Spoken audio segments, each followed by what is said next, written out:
নমস্কার বন্ধুরা, চেটেপুটে চ্যানেলে আপনাদের সবাইকে স্বাগত।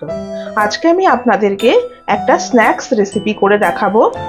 এখন বর্ষাকালে এই ধরনের স্ন্যাক্স রেসিপি কিন্তু খুবই মুখরোচক লাগে। আমি আজকে বানাবো পটেটো টুইস্টার। খুব সহজ পদ্ধতিতে আমি আজকে এটা আপনাদেরকে করে দেখাবো। এটা করার জন্য আমি মিডিয়াম সাইজের দুটো আলু ভালো করে খোসা ছাড়িয়ে ধুয়ে আমি রেখেছি। আমি কিভাবে এটা বানাই আর কিভাবে আলুটা কাটছি সেটা আগে আপনাদেরকে দেখিয়ে দিই। আপনারা চাইলে আলুটাকে স্লাইসার দিয়ে পাতলা পাতলা করে স্লাইস করেও নিতে পারেন বা ছুরির সাহায্যে খুব পাতলা করেও কেটে নিতে পারেন। আমি ছুরির সাহায্যে পাতলা পাতলা করে কেটে আপনাদেরকে দেখাচ্ছি।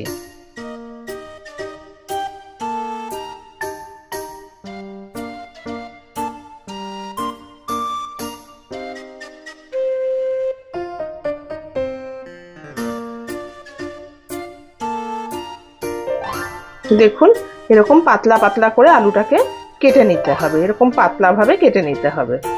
আমি পুরো আলুটা কেটে আপনাদেরকে দেখাচ্ছি। দেখুন, আলুটা আমার এরকম পাতলা পাতলা করে স্লাইস করে কাটা হয়ে গেছে। এবার একটা বাটিতে আমি বেশ অনেকটা পরিমাণে জল নিয়েছি, এটা প্লেন জল, কোনো নুন নেই।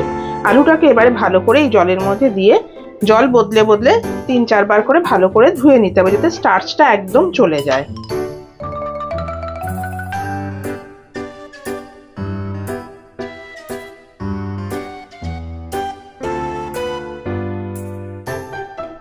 আলুটা আমার ধুয়ে নেওয়া হয়ে গেছে।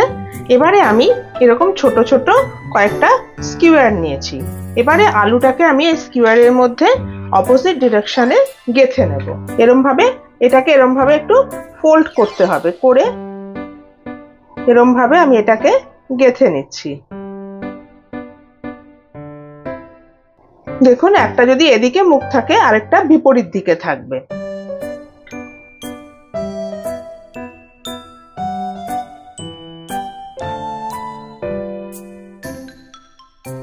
এই দেখুন, এভাবে আমি আলুগুলোকে গেঁথে নিচ্ছি। সব একটু ঘন ঘন করবেন।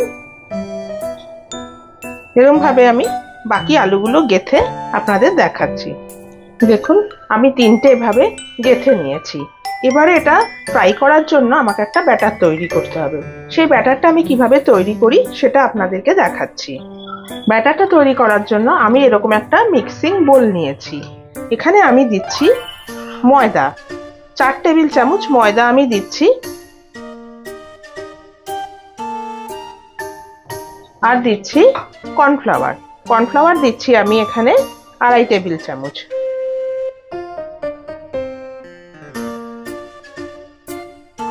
এবারে দিচ্ছি আমি স্বাদ মতো নুন। ভালো করে একটু মিশিয়ে দিচ্ছি। এর মধ্যে এবার আমি দিচ্ছি 1/2 টিস্পুন মতো পেরি পেরি মশলা। আর দিচ্ছি টমেটো কেচাপ, মোটামুটি 1.5 টেবিল স্পুন মতো। এবারে অল্প অল্প জল দিয়ে একটা ঘন ব্যাটার আমি তৈরি করে নেব। খুব পাতলা করবেন না, খুব ঘনই হবে ব্যাটারটা, যাতে এটা আলুর গায়ে ভালোভাবে স্টিক করে।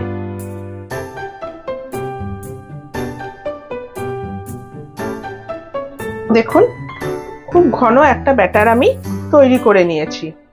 এবারে আমি যে আলুগুলো রেডি করেছিলাম সেই আলুগুলোকে এই মশলা আমি ভালো করে কোট করে নেব।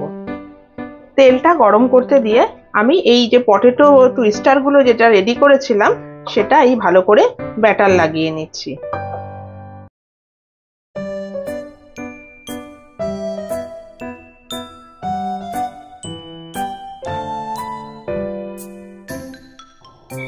এইভাবে আমি সবগুলো পটেটোকে এরম ভাবে কোট করে আমি এবারে তেলের মধ্যে ছেড়ে দিচ্ছি।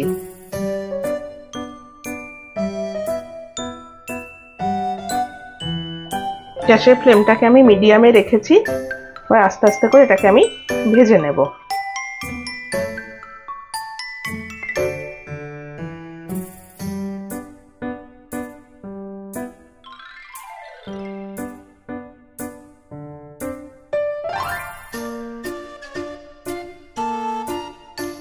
দেখুন, এটা আমার কিন্তু একদমই হয়ে এসছে। এবার আমি আস্তে আস্তে এটাকে তেল থেকে তুলে দিচ্ছি। ভাজার সময় কিন্তু ফ্লেমটাকে একটুখানি মিডিয়ামেই রাখবেন, বেশি হাই করবেন না, তাহলে ভাজা হবে না, কিন্তু আলুগুলো পুড়ে যেতে পারে। এবার আমি ফ্লেমটা অফ করছি, করে আমি ভাজাগুলোকে একটু টিস্যুর মধ্যে রেখে তেলটাকে অ্যাবজর্ব করিয়ে আমি আপনাদেরকে এটা সার্ভ করে দেখাচ্ছি কিরকম করে এটাকে সার্ভ করতে হয়। দেখুন, আমি এই পটেটো টুইস্টারগুলোকে এরকম একটা প্লেটে রেখেছি। এবারে ওপর থেকে আমি একটু মেয়োনিজ দিয়ে দিচ্ছি।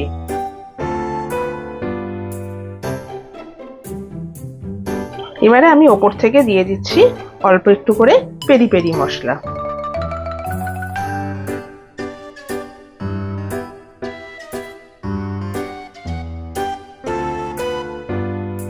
আমার পটেটো টুইস্টারের রেসিপি রেডি। আমি এভাবে এটাকে সার্ভ করলাম। আপনারা এভাবে বানাবেন, দেখবেন এটা খেতে টেস্টিও হয়, খুব মুচমুচেও হয়। আমার এই ভিডিওটা যদি আপনাদের পছন্দ হয়ে থাকে তাহলে অবশ্যই একটি লাইক করবেন, আর আমার চ্যানেলটিকে সাবস্ক্রাইব করে আমার পাশে থাকবেন প্লিজ। আর পাশে থাকা বেল আইকনটিকে প্রেস করবেন, যাতে আমি যখনই কোনো নতুন ভিডিও আপলোড করব তার নোটিফিকেশন খুব তাড়াতাড়ি আপনাদের কাছে পৌঁছে যায়। তাহলে আজকে চলি, আবার চলে আসবো অন্যদিন নতুন কোনো রেসিপি নিয়ে। সুস্থ থাকবেন, ভালো থাকবেন, নমস্কার।